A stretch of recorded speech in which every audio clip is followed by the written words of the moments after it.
So, I just recorded my first video on this, and apparently the game actually doesn't care what your computer volume's at in the recording, so I'm gonna have to redo it this time. I'm just not gonna load into a game.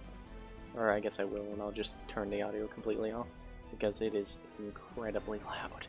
Like, good lord. So I got these. If you click download, generally I wouldn't download right from that. I go here, and this is just the site, you know, as it is.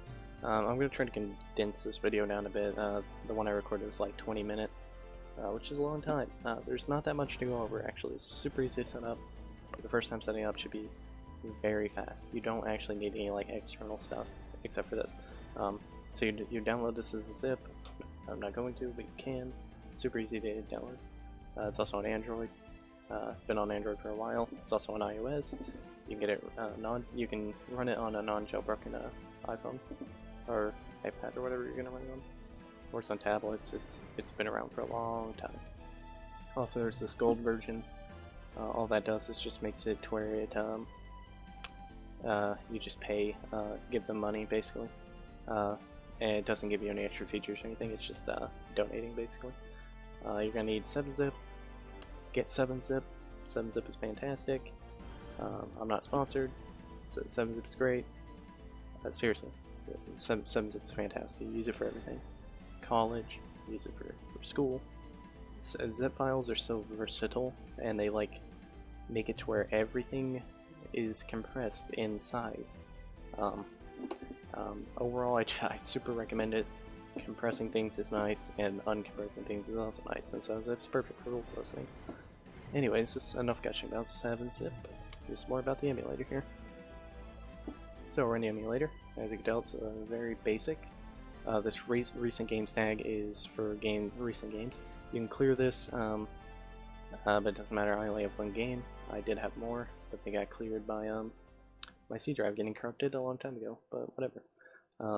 So I only have Breath of Fire 3, which I did a series on my channel a long time ago. Not that long ago, maybe like a year. If you want to watch that, it's there. I haven't taken them down. I do love Breath of Fire 3. Backend, Vulkan, or OpenGL. Don't use Direct3D. Direct3D is bad. Vulkan is generally what you're going to want. You might have to download the backend for it if you want, or if you don't have it, just look up Vulkan and it'll be like the first link on Google, basically. I'm not going to link it in the description or anything. I did not mean to turn that off. Mode, always go for buffered rendering. The simulator is super easy to run, so you should not have any problems. As long as you're not running on a potato. Even my laptop, that is, by all accounts, hot garbage, could run this. It's what I used a long time ago. I ran on a piece of garbage tablet as well, so you can, if you have anything decent, not even decent, if you have anything mediocre, you could probably run it. Anyways, frame skipping, never turn frame skipping on. Frame skipping is so bad. It basically only have it on if you're having, what is it? If you're having speed problems in games, but if you're having speed problems, generally, and you want to lower your graphics setting, if that doesn't work, you might not want to be running the simulator. I don't know what you're using, to be honest. I'm not trying to insult it or anything, but this thing's super easy to use.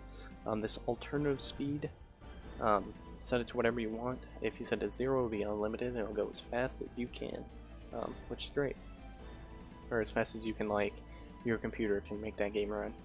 And boy, does it get up. I'll show you later. Post-processing shader, I've tested these. I like video smoothing AA, which is anti-aliasing. It basically makes everything smoother. Some of these don't really change the smoothness. All this does is change like how the colors work. Like grayscale is going to make it gray, as per the name.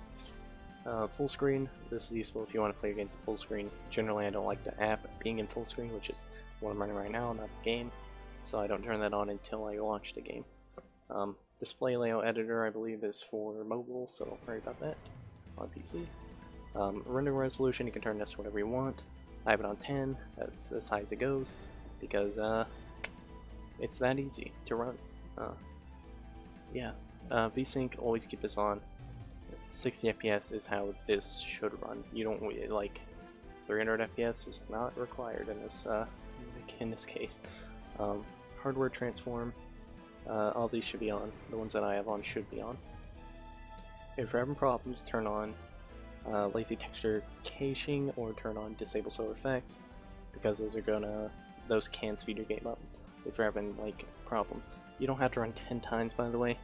The first thing you should drop is your render resolution and also your anti-sculptured filtering, because those are performance heavy. And then if you're having problems, then go to like lazy texture caching. Never go for 1 times. 1 times looks like garbage because it's really low resolution and it's going to make your game look really bad. So 2 times should be the minimum. Anyways, spline visor curves quality, I had this set to high because it makes the game look the best, and that's what you want in these old titles that you're upscaling. Speaking of upscaling, upscale level. I set it as high as I can get it.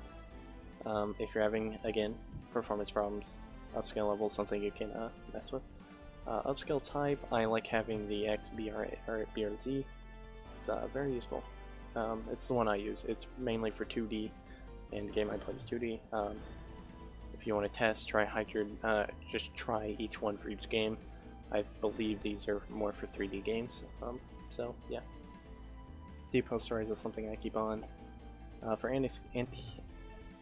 anisotropic filtering, which is not a word you say much, I just have it set to highest. I have all these set to highest. Set that makes you want.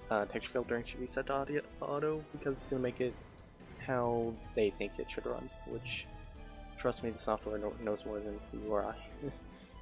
Anyways, the rest of these keep off. Show FPS counter is useful though, for testing purposes. You don't need it. It does overlay, which I don't like. For this, enable sound, global volume, all these things. It gets pretty loud. It doesn't matter when you're playing, like you're not going to notice, but this global volume apparently just goes right over your recording. So it makes it full volume, even if your computer volume is set to 2, which my computer volume is set to 2. Also, this is at 30. Holy crap. I hope that wasn't too loud. Anyways, yeah, this is set to, my computer volume is legit set to 2 when it went over me. That sucks. Anyways, control mapping. This is one of the easiest control maps set up, really. Just always be on your Xbox 360 controller. There's also this auto configure button, which works perfectly for Xbox 360. So if you have an Xbox 360 controller, it's that auto configure, and it's going to just auto fill it all in. If you want to add one, just click this plus, and you can choose. Like for my unthrottle, I set it to my trigger button. For my save state and load state, I set those 2 buttons as well. All those are incredibly useful features to have, and use them at your own discretion. On-screen touch controls is for mobile, so don't mess with that if you don't want that. Obviously you don't need it. Use mouse control. I imagine you can use that. Actually, I believe that's for the browser or something. Honestly, I have no idea. There is multiplayer, like online multiplayer. You can visit the ad hoc multiplayer forums to set it up. They have a lot of guides and stuff that you can work with. So yeah, check that out if you're interested. Tools, you don't really need to mess with any of these. System, again, you don't need to mess with these. Especially core clocks and CPU clock. That can mess up your entire emulator, and that could be a fun time.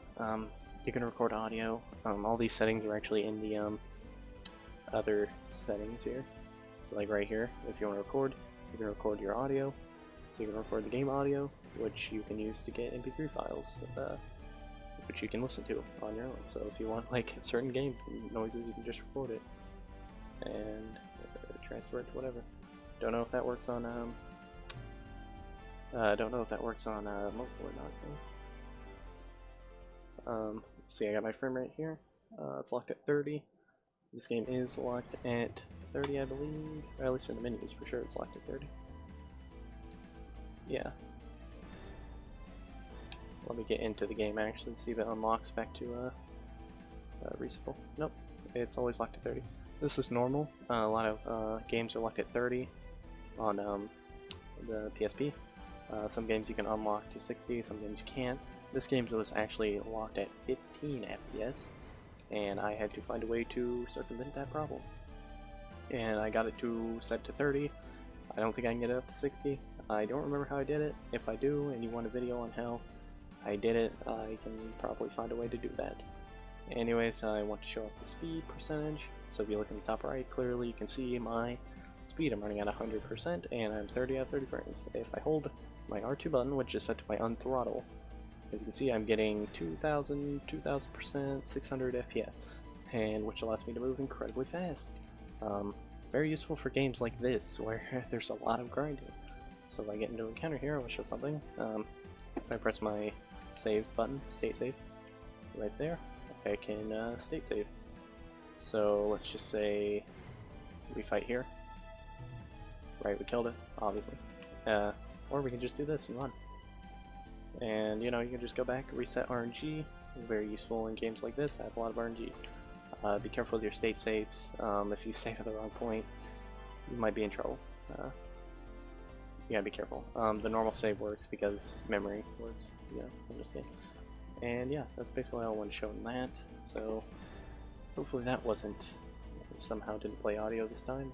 Honestly, it's pretty annoying. All this stuff is for debug, it doesn't matter. And these are just all the settings we went over. You can turn off that and go into full screen like this. And if you press escape, okay, escape doesn't work. If you double click, it'll get out for sure. And yeah, that's basically what happens. Anyways, all F4 apparently exits. I did not know that. A lot of downloads here. Guides and help is always nice. You can go to frequently asked questions. Their website has a lot of good stuff. You can look at all this. I'm not entirely sure what that is. And yeah, they update very frequently, so this is a pretty nice site. The latest update was, it wasn't March. Actually, yeah, it was March, which was a few months ago, but I mean, they do update it once every few months. A lot of stuff, good games. PSP is a great system, and it's a good emulator. Thank you for watching. If you have any questions, leave comments, and if you enjoyed the video, like it, because it's going to help other people see it, help my channel grow. I really enjoy doing this, and I want other people to see my videos. But yeah, thanks for watching if you did.